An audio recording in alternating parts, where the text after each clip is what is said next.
Dito na ako sa trabaho. 5:40 na ng umaga. San Francisco. August 18. Ako pa lang nandito sa trabaho. Mga 5 pa lang nandito na ako.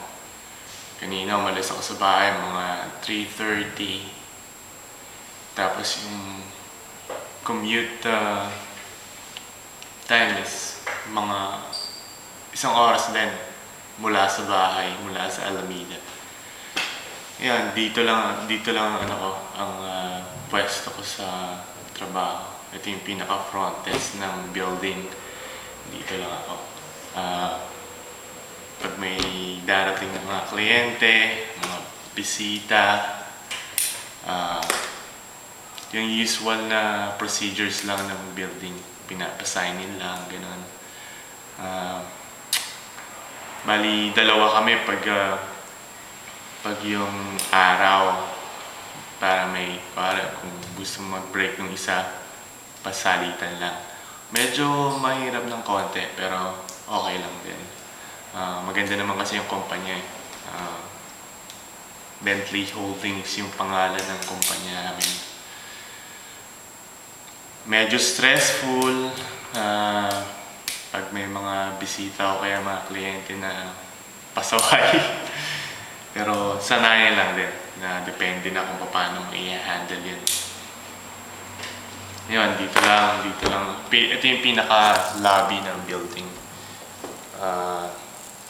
Ayan, yung pinaka-main door.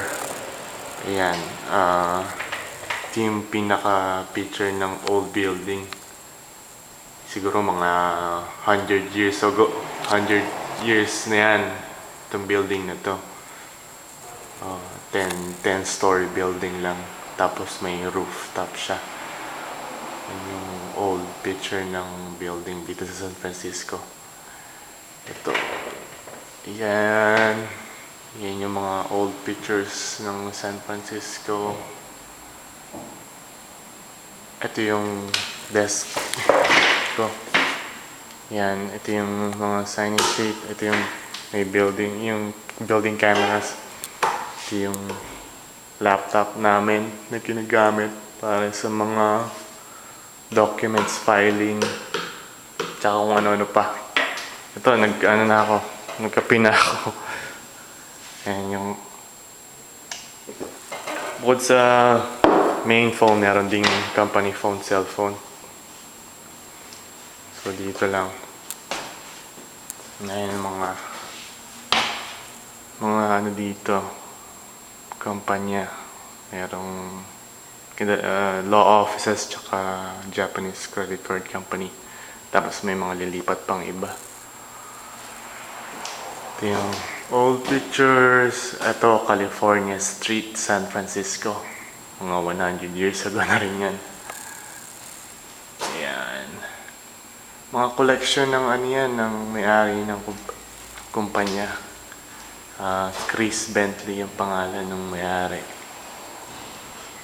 Tsaka meron din marami silang pictures sa mga hallways sa taas.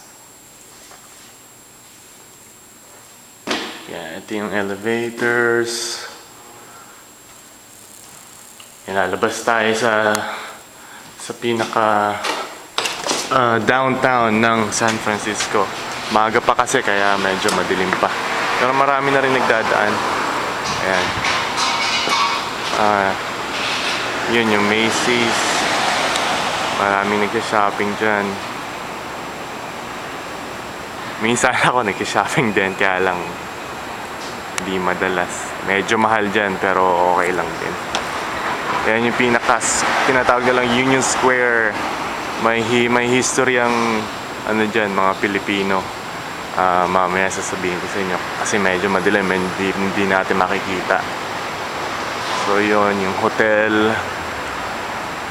Ito yung Levi's.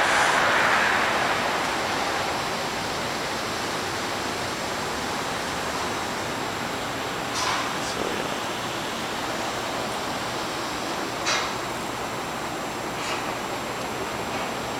yan.